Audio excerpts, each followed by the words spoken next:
sobre o grande conflito, né? Entre Deus, o nosso Criador, e a humanidade. Nós vivemos um conflito constante. É um conflito, às vezes, na família, no trabalho, um conflito financeiro, às vezes é um conflito de uma enfermidade, de um diagnóstico que a gente às vezes recebe.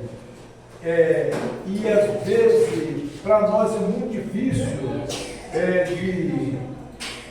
de nós aceitar aquele resultado. Enfim, vivemos em um conflito cósmico. Desde que Deus criou o universo, nós vivemos em um conflito.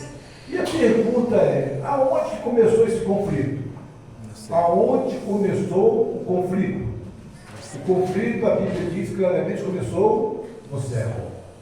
Aonde tinha os anjos celestiais, dotados de sabedoria, de poder, de majestade, e lá no céu, esse anjos que eram querubins da guarda, eles se rebelaram e passaram a ser chamados de Satanás, de diabo.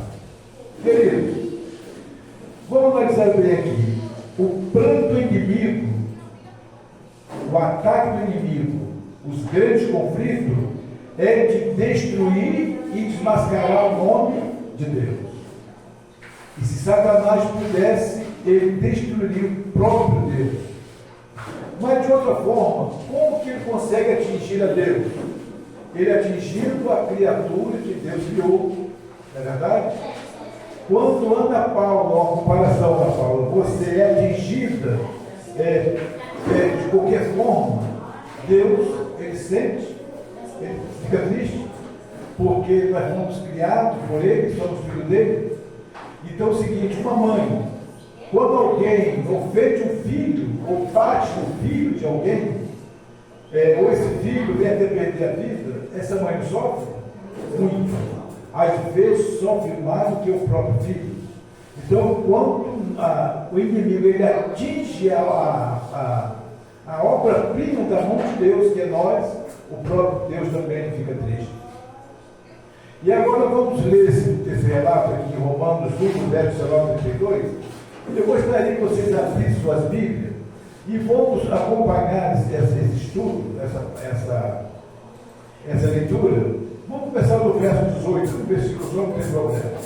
Olha só, você percebe que o título diz assim: a idolatria e a depravação do que, irmão? Dos homens, né? Não é verdade? Diz assim, agora vamos. A ira de Deus se revela do céu contra toda impiedade e perversão do homem, que detém a verdade pela injustiça, porquanto o que Deus se pode conhecer é manifesto entre eles, porque Deus lhes manifestou.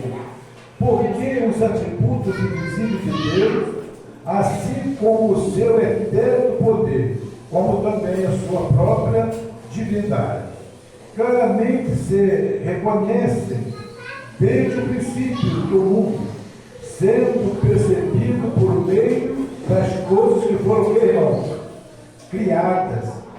Tais homens são, por isso, indesculpáveis. Deus não o glorificarão como Deus não o glorificam como Deus, nem lhes derem graça, antes se tornaram nulos em seus próprios raciocínios, obscurecendo-se-lhes o coração insensato, inclinando-se por sábio, tornaram-se loucos, e mudaram a glória de Deus, incorruptível em semelhança da imagem de homem corruptível, bem como de aves, quadrúpedes e répteis. Por isso Deus entregou tais homens à imundícia, pela concupiscência de seus próprios corações, para descobrirem o seu corpo entre si, pois eles mudaram a verdade de Deus em mentira, adorando e servindo a criatura em lugar do Criador, o qual é bendito eternamente. Amém. Por causa disso, os entregou Deus às paixões infâmias, porque até as mulheres mudaram o modo natural de suas relações íntimas por outro, contrário à natureza, semelhantemente, os homens também, deixando o contato natural de mulheres, se inflamaram mutuamente em tua sensualidade, cometendo torpes, homem com homem, recebendo em si mesmo a merecida punição dos seus erros. E por haverem desprezado o conhecimento de Deus, o próprio Deus os entregou a uma disposição mental, reprovado para praticarem coisas inconvenientes, cheio de toda injustiça, malícia, avareza e maldade, possuído de inveja, homicídio, contenda, dolo e malignidade, sendo difamadores, caluniadores, aborrecidos de Deus, insolentes, soberbos, presunçosos e inventores de males, desobedientes aos pais, insensatos, perdidos em aflições natural e sem misericórdia. Ora, conhecendo ele a sentença de Deus, de que são possíveis de morte os que tais coisas praticam, não somente as fazem, mas também aprova os que assim procedem. Queridos, os textos foi um pouco longo, mas não poderia deixar de passar para os irmãos. Quando eu li esse texto de Romanos, eu fiquei assim, perplexo. Não fiquei porque a gente sabe que isso, lá no tempo de Paulo, já existia, mas como que, quanto mais aproxima a volta de Jesus, mais essas coisas acontecem com intensidade. E aqui nós vimos que Paulo está dizendo aqui que eles adoravam porque a natureza, os animais, não é verdade? As coisas criadas. Eu não sei se vocês sabem, lá no Egito, no tempo que Moisés foi tirar o povo da escravidão, para cada habitante tinha um Deus. Portanto, vocês percebem que as 10 pragas veio sobre o quê? Todo tipo de animais, e até a mosca entrou nas 10 pragas, porque a mosca também era um Deus para eles, o rato. Para cada habitante tinha um Deus. E a pergunta é, será também que a gente, nos dias de hoje, tem tantas pessoas com tantos deuses? Não é verdade? Alguém como tem um Deus do dinheiro, que é avarento ao dinheiro, né? Outro a sensualidade, não é verdade? Outras pessoas pela bebida, outras pelas as orgias do mundo. Então, queridos, tudo isso é um conflito que nós temos dentro de nós. Agora a pergunta é, aonde que é o palco do conflito? Dentro da nossa mente. Existe uma batalha entre o bem e o mal, entre Deus e Satanás. Agora, queridos, nós precisamos de sabermos escolher e decidir qual o lado que nós estamos. E nós percebemos, querido, aqui Romano deu toda a descrição. As pessoas tentando mudar a aparência que Deus fez, eles querem mudar. Hoje a gente vemos na rua, eu estava no ônibus, da 41, bairro da Glória, entrou duas moças que quando elas entraram no ônibus, caminhou em direção a gente, eu me assustei, sinceramente. Eu nunca vi um traje daquele, uma coisa assim tão espantosa, tão terrível. Não parecia ser um ser humano.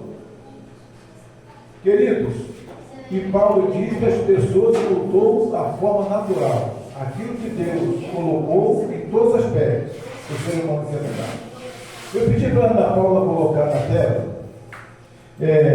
a imagem de Anthony Moffat, um francês. Esse homem, só para nós ter uma parte ideia como que o mundo está. Olha como que ele era e como que ele está agora.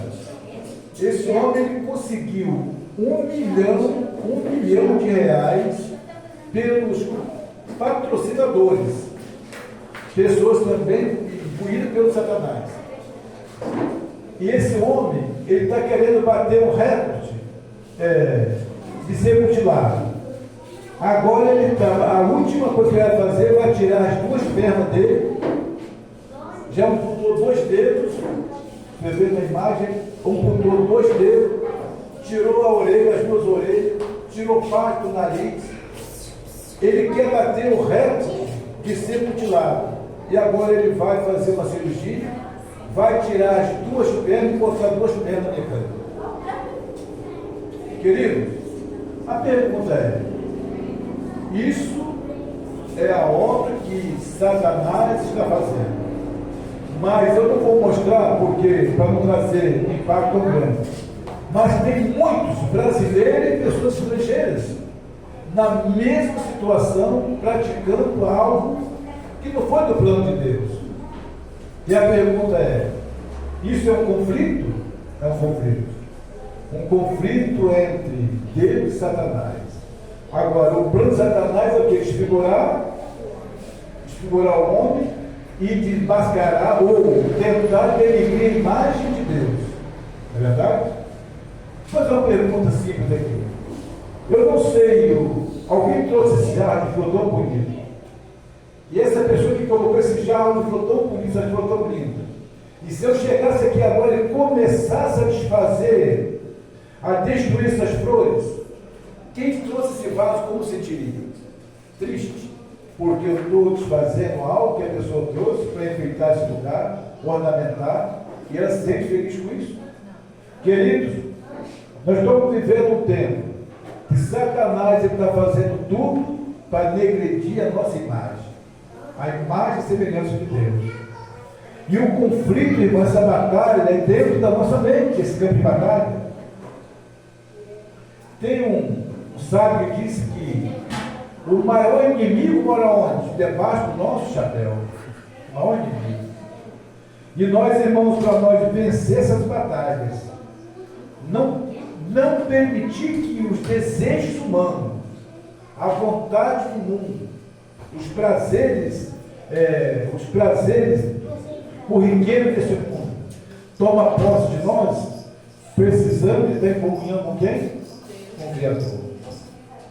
Paulo diz: aquele que está em Cristo, nenhuma condenação há. Queridos,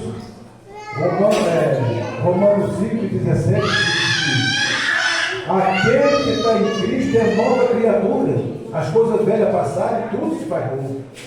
Querido, mas às vezes nós estamos na igreja, estamos lutando para a nossa salvação. E por que às vezes fazemos coisas erradas? Porque existe uma batalha entre bem e o mal. E às vezes, querido, Paulo diz: aquilo que é bom, aquilo que eu preciso fazer e gosto de fazer, eu não consigo fazer. Mas aquilo que eu não quero, é isso que eu faço. Não sou eu quem faço, mas é o pecado que habita em mim. Então, queridos, estamos vivendo num mundo onde tudo parece ser comum. Estamos vivendo, irmãos, numa época que o inimigo ele tem trazendo assim provações, tentações, e se nós não tivermos, irmãos, uma fé alicerçada, não vamos vencer o inimigo. Tem um escritor, ele diz o seguinte: o fogo da provação, ele não vai construir o mártir, mas ele vai somente revelar. Interessante isso aí. Quando a provação vir para mim e para você, não é na hora da provação que nós vamos sermos, podemos dizer assim, que nós vamos sermos fabricados. Não é nesse momento que nós vamos ser produzidos, mas é nesse momento que nós vamos ser somente revelados. Quando a cova dos leões foi aberta para Daniel falou o quê? Olha, rei, se Deus quiser, ele vai nos defender, vai nos proteger. Mas se não quiser, está nas mãos da cidade dele. Queridos, para nós vencer as perseguições, as grandes tribulações, não é no momento que ela vem, mas é no nosso dia a dia. É que nós vamos ser igual, vamos estar preparados. E muitas vezes, queridos, as pessoas levam uma vida assim uma vida fácil, uma vida aleatória, e acham o seguinte: então, quando chegar aqui nessa prova eu vou vencer. É engano. Precisamos estarmos junto com o Criador, buscando a presença dele a todo tempo. E diz que mistério dos mistérios, diz que o conflito entre o bem e o mal começou no céu. A maldade tornou-se a multiplicar. Deus disse: todo desígnio do coração do homem é o que, irmão? Mal. Querido, aqui não está meio todo. Queridos, tem que pedir a Deus. Salomão disse que dai, filho meu, o teu coração. Guardei a tua palavra no coração para não pecar contra ti. Por quê, irmão? Quando a Bíblia foi escrita, Deus falou aqui que todo desígnio do coração do homem é mau, porque é do coração que saem as emoções. Não é verdade? Primeiro nasce do coração e depois vem para a mente. E da mente que decide o que nós vamos fazer. Então, meu querido, está em Gênesis 6, verso 5. Precisamos pedir a Deus para limpar o nosso coração. Ezequiel disse assim: dai-me um coração, dai-me um coração de carne e tira de dentro de mim um coração de pedra. Queridos, essa cirurgia só Deus que faz, no seu coração e no meu coração. Mas ainda, querido, tem tanta gente no coração de pedra, precisando de uma cirurgia, precisando de um milagre. E Deus, nesta manhã, Ele quer fazer um milagre na sua vida e na minha vida. Amém. Ele quer transformar o nosso coração. Ele quer fazer de nós, irmãos, um coração puro. O Salmo, acho que é Salmo 27, 127. Diz assim: bem-aventurado o limpo de mão e puro de coração, porque esses verão a Deus.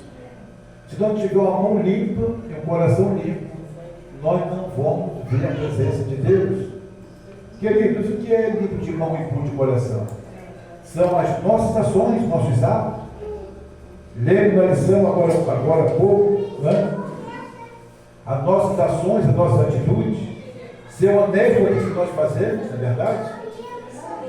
Ser transparente com os nossos negócios. As pessoas veem em nós, irmãos, pessoas que refletem a imagem de Cristo.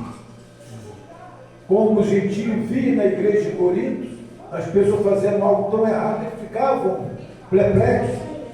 Querido, que isso não aconteça na igreja de Novo Horizonte. Não acontece em nenhuma igreja do Filho de Deus, mas que possamos ser luz para aqueles que estão ao nosso redor. E diz que a lei e o governo de Deus.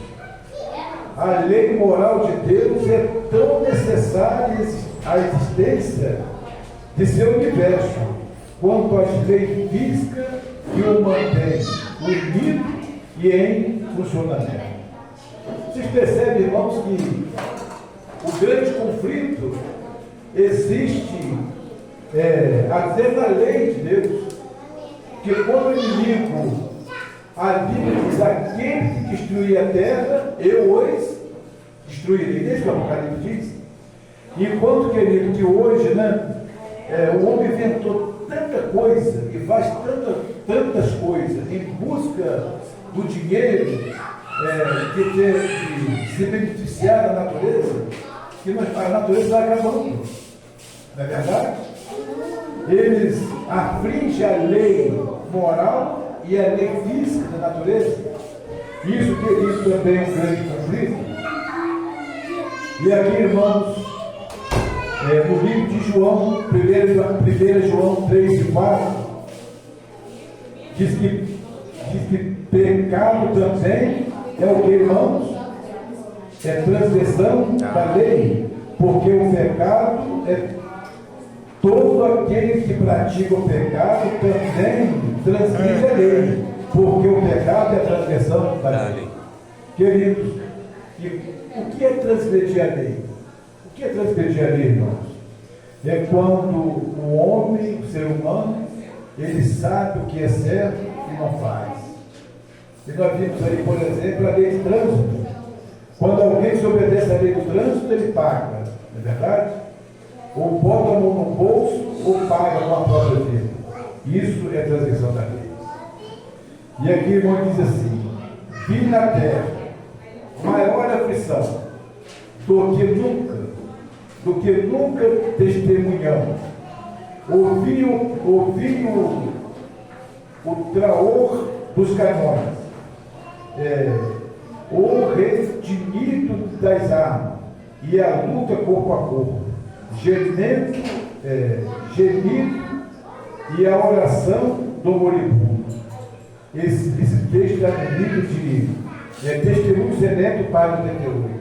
Hélio White, na visão dessa mulher de Deus, ela viu, os barulhos dos canhões, os conflitos e as batalhas corpo a corpo. E ela diz que coisa que nunca ninguém testemunhou. E ela diz aqui que isso vai ser pior ainda do que ela viu na sua visão.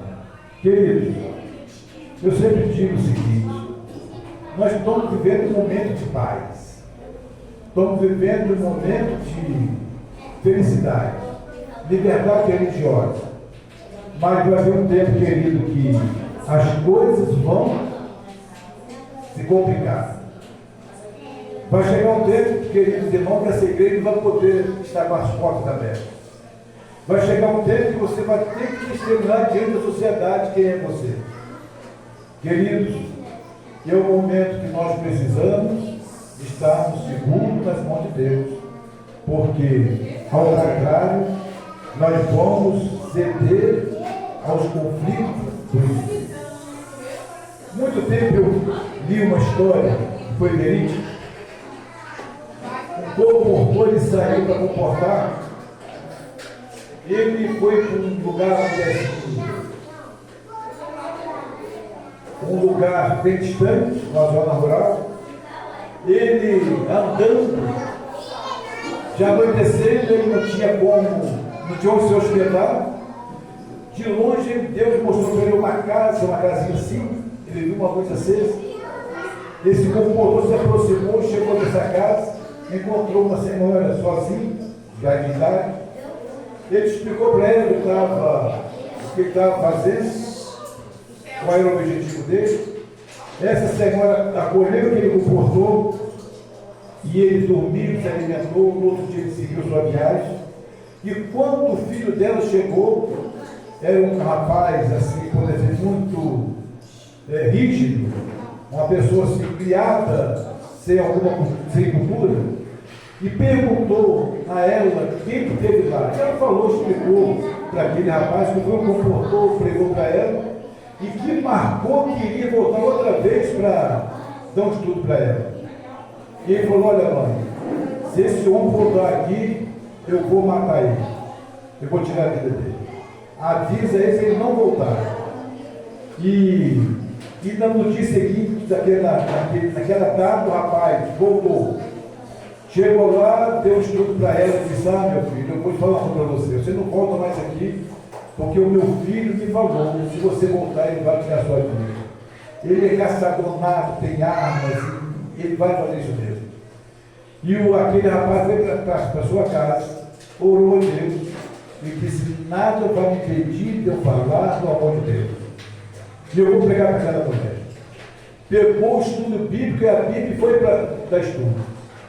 E quando ele foi, aquele homem, imbuído pelo diabo, se escondeu atrás de uma árvore, na beira do caminho, e esperou o homem vir. Quando o compositor veio para ele tirar a vida, ele puxou da árvore, daquela espingarda que ele caçava, deu todos os recursos e aquela arma não disparou. Ele ficou encabulado, incrível, e o homem foi e deu estudo. Ele falou com a mãe: olha, mãe, aconteceu assim, assim, assim. Agora eu vou preparar minha arma e vou voltar e dessa vez no escada. E ele fez isso.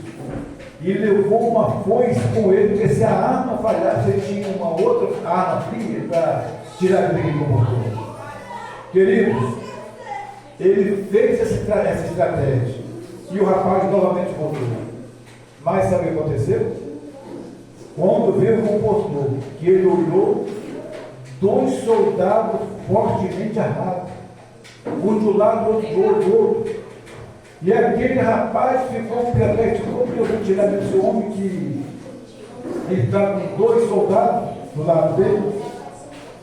E ele esperou, o homem deu estudo, e quando acabou de dar o estudo, ele chegou e sentou perto da sua mãe, e não viu soldado nenhum perto daquele rapaz, da sua mãe. E ele perguntou: você veio com alguma pessoa do seu lado? O compositor falou: não. Veio eu, Deus e o exame. E sabe o que aconteceu? Aquele rapaz se tornou um cristão. E aquela aldeia foi evangelizada depois do aconteceu. Querido, esse conflito inimigo quer derrotar você, tirar a sua certeza da comunhão com Deus. O conflito está dentro de nós. E o plano do inimigo é afastar nós da presença de Deus. E assim, queridos, se nós não tivermos ligados, firmes na presença de Deus, ele vai tomar posse daquilo que Deus prometeu a vida dele.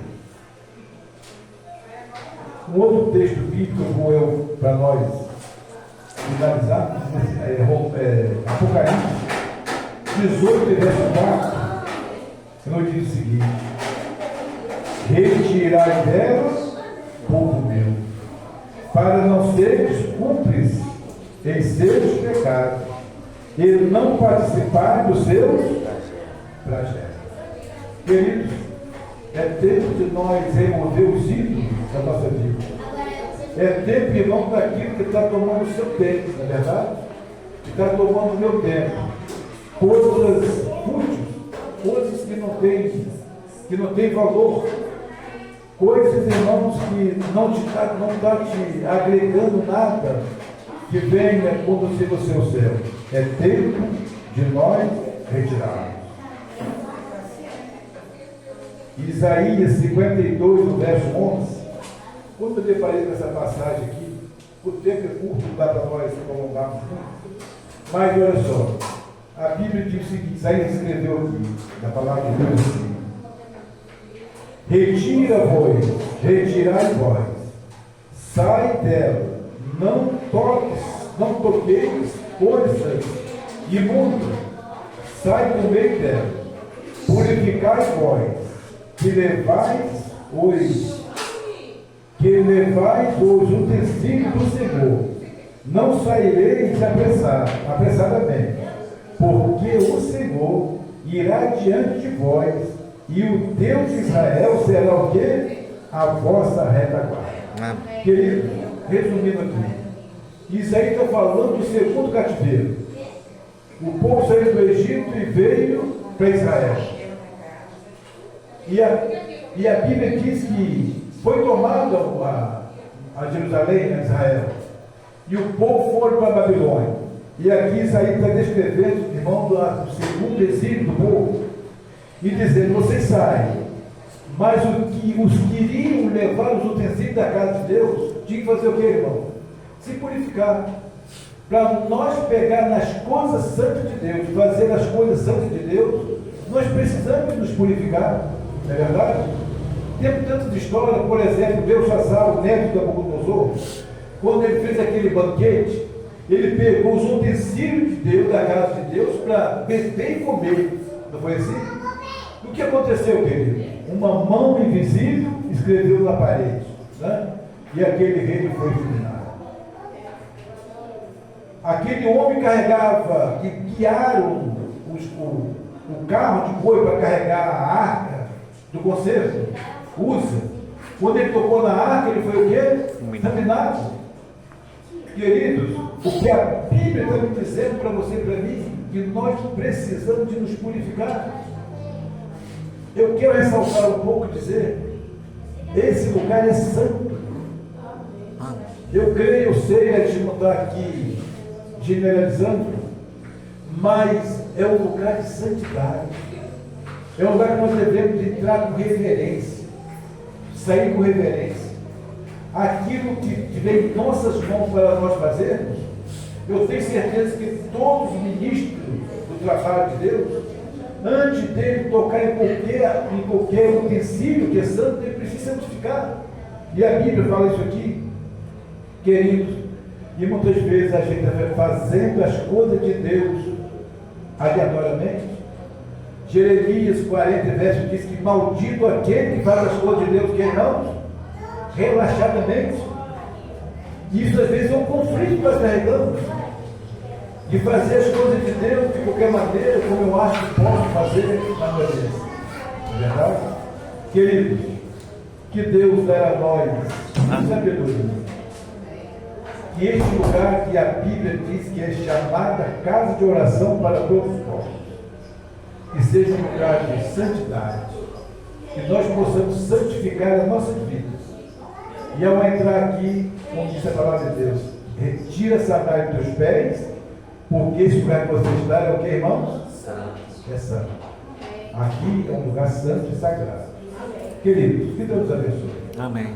Aquilo que eu não consegui me expressar, aquilo que eu não consegui falar, mas que Deus fale o seu coração, e você entenda que você está dentro de um grande conflito. E não esqueça, o palco desse grande conflito é a nossa mente. O palco desse grande conflito é esse planeta que nós estamos. E para nós viver o céu da eternidade, precisamos viver o céu aqui e agora. Não temos ido do Arauto do Rei? O céu é aqui. Queridos, que Deus nos abençoe. Amém. Nos capacite como Daniel, nos capacite como tantas outras pessoas que lutaram para ser fiel a Deus. E diz Apocalipse 2, verso 10: ser fiel até a morte e dar-te-ei a coroa da vida. Que Deus abençoe. Abençoe essa igreja, abençoe a direção dessa igreja, abençoe essas criancinhas que hoje estão no nosso meio, são o futuro do amanhã. E que as pessoas, as irmãs que estão lidando com essas crianças, e nunca no coraçãozinho deles, né? Historinhas, né? Ensina eles a ser reverentes, né? da presença de Deus, porque cabe a nós exortar com amor, com paciência, né? Mas que eles possam ser criados na doutrina, nos caminhos de Deus, e ser crianças habilitadas para boas ações daquilo que Deus tem para nós. Esse é o nosso desejo e a nossa oração nesta manhã. Amém. Amém. Vai todo mundo. Não.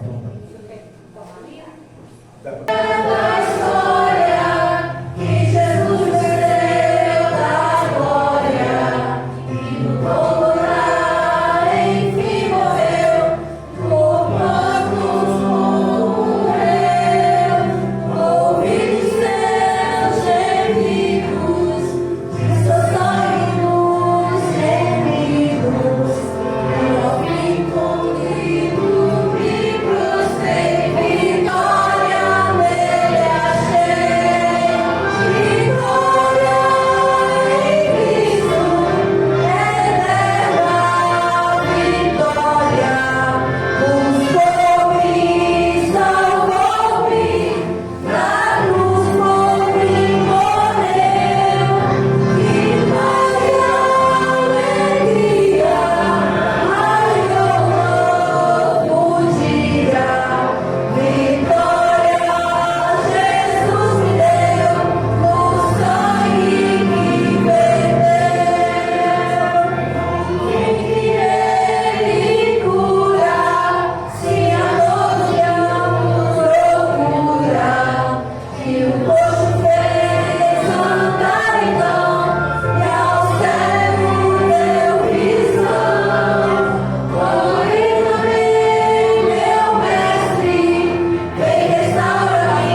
Eterno Deus, Pai amado,